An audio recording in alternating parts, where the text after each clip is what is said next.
આજે આપણે એક બહુ જ ઊંડા સવાલ પર વિચાર કરવાના છીએ. શું આપણે એટલે કે મનુષ્ય પોતાની તાકાતથી પ્રેમ કરવાની આજ્ઞા પાડી શકીએ?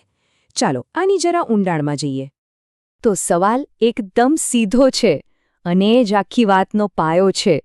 શું કોઈ સર્જેલું જીવ પોતાની મેળે, પોતાની શક્તિથી પ્રેમની આજ્ઞાનું પાલન કરી શકે છે? હવે જુઓ, આ સવાલના જવાબમાં છે ને બે મુખ્ય મંતવ્યો છે અને બંને એકબીજાથી બિલકુલ અલગ છે. એક મત એવો છે કે હા ભાઈ, બિલકુલ શક્ય છે. એની પાછળનો તર્ક પણ સીધો છે. ઈશ્વર એવી કોઈ આજ્ઞા શું કામ આપે જે આપણે પાડી જ ન શકીએ, બરાબર ને? પણ બીજો મત કહે છે ના, જરાય શક્ય નથી. કેમ? કારણ કે જો આપણે પોતાની શક્તિથી આ કરી શકતા હોત તો પછી અનંત જીવન મેળવવા માટે આપણને ઈશ્વરની જરૂર જ ન પડત. આપણે જાતે જ મેળવી લેત. આપણે જે સ્ત્રોતની વાત કરી રહ્યા છીએ એ સ્પષ્ટપણે બીજા મતની સાથે છે. એટલે કે દૈવી મદદ વગર પ્રેમ કરવો અશક્ય છે. તો ચાલો હવે આ જ વિચારને પકડીને આગળ વધીએ અને સમજીએ કે આની પાછળની દલીલ શું છે. તો જો આપણે પોતાની શક્તિથી પ્રેમ નથી કરી શકતા તો પછી એવું તો શું છે જે ખૂટી રહ્યું છે? કઈ વસ્તુની જરૂર છે? અને અહીં જ એક ખૂબ જ મહત્વનો શબ્દ આવે છે, કૃપા. આ સ્ત્રોત પ્રમાણે આ કૃપા જ આખી વાતનો ઉકેલ છે. તો આ કૃપા છે શું?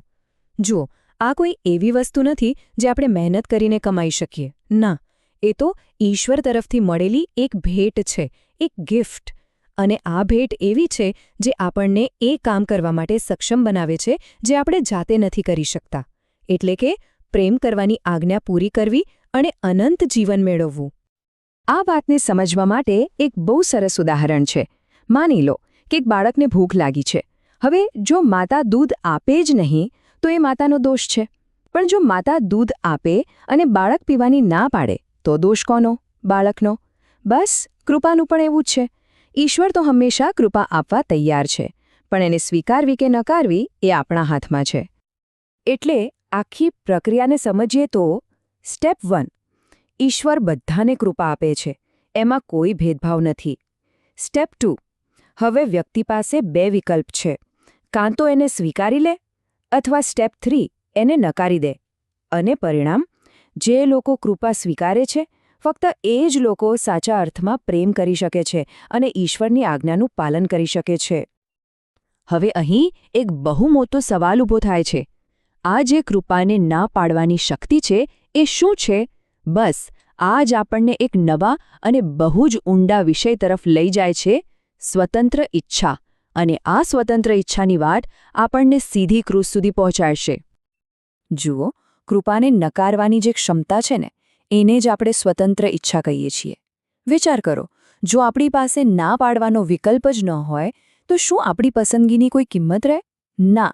એટલે આ ના પાડવાની શક્તિ જ સાબિત કરે છે કે આપણી પાસે ખરેખર સ્વતંત્ર ઈચ્છા છે. અને જો સ્વતંત્ર ઈચ્છા છે તો એનો સીધો મતલબ એ થાય કે પાપની સંભાવના પણ હોવી જ જોઈએ, ખરું ને?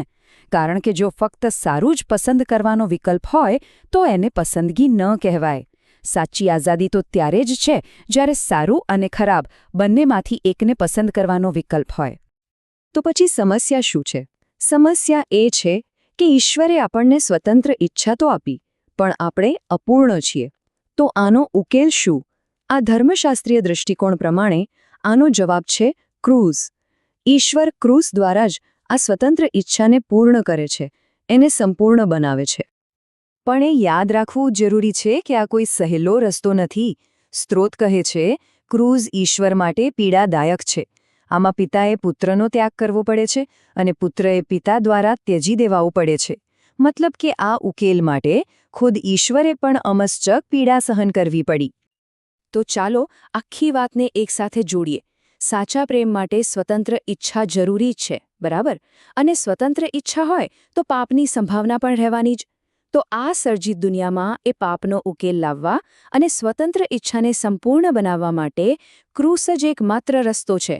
આનો અર્થ એ થયો કે આ દૃષ્ટિકોણ પ્રમાણે ક્રૂસ કોઈ અચાનક બનેલી ઘટના નથી, પણ ઈશ્વરની યોજનાનો એક ખૂબ જ મહત્વપૂર્ણ ભાગ હતો. આપણે અત્યાર સુધી ઘણી તાર્કિક વાતો કરી, પણ હવે આ વિશ્લેષણ એક એવા વળાંક પર આવે છે જ્યાં તર્ક પૂરો થાય છે અને રહસ્ય શરૂ થાય છે. કારણ કે આ સ્ત્રોતનો અંત કેટલાક એવા પ્રશ્નો સાથે થાય છે જે આપણી સમજની બહાર છે. જેમ કે પહેલો સવાલ, શરૂઆતમાં જ સ્વતંત્ર ઈચ્છા આપવાની જરૂર શું હતી? પછી બીજો સવાલ, એવી સિસ્ટમ શા માટે બનાવી જેમાં કોઈ પણ જીવ કૃપા વગર ટકી જ ન શકે? શા માટે આટલી નિર્ભરતા? અને કદાચ સૌથી અઘરો સવાલ, એવી રચના શા માટે ડિઝાઇન કરી જેમાં ક્રૂસની પીડા જરૂરી બની જાય? અને છેલ્લે એવા જીવો કેમ બનાવ્યા જે પહેલા ઈશ્વરના પ્રેમથી અજાણ હોય અને પછી પાછળથી એને સમજે? આ અજ્ઞાનથી જ્ઞાન સુધીની સફરની જરૂર જ કેમ પડી? આ બધા સવાલોના જવાબમાં સ્ત્રોતનો લેખક શું કહે છે ખબર છે? હું નથી જાણતો, હું ફક્ત આજ્ઞાનું પાલન કરું છું. અને આ જ કદાચ આખા વિશ્લેષણનો સાર છે. એક એવો મુદ્દો આવે છે જ્યાં તર્ક અને બુદ્ધિ પૂરા થઈ જાય છે અને માત્ર શ્રદ્ધા અને આજ્ઞાપાલન જ રહે છે. બસ આ જ ગહેન વિચાર સાથે આપણે આજની વાતને અહીં વિરામ આપીએ છીએ.